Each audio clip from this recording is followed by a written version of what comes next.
अस्सलाम वालेकुम। तुसी देख रहे हो मेरा यूट्यूब चैनल देसी लाइफ व्लॉग। अज तुहानू दिखाने मैसी फरगूसन 375 ट्रैक्टर का मॉडर्न स्टीयरिंग संगल का बनया होया। आ देखो देखो देखो दोस्तों,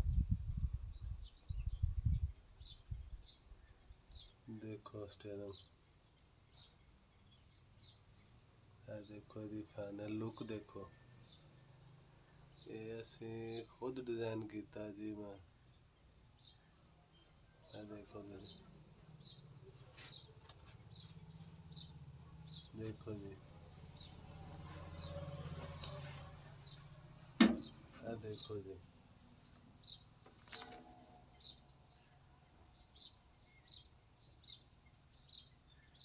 देखो कितना प्यारा स्टीयरिंग बनाया, असी खुद बनाया। मैं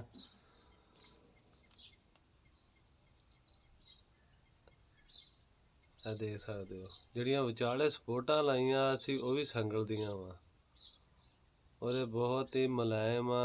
इस कार वाला क्रोम पेंट किया वा, बहुत ही अच्छी लुक आ गई आ। डिफरेंट आ हर किसी तो। जिस तरह इंडिया दे विच इस तरह ट्रैक्टर नूं लगांदे आ ना स्टीयरिंग, असी उस तरह उसकी कापी करके यानी कि खुद बनाया वा।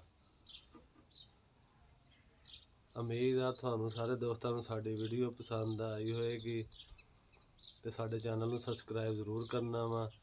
अगर इस स्टीयरिंग के बारे किसी दोस्त नूं मालूमात चाहिए आ तो मेरा नंबर वो नोट कर लवे 0344 74 22 655।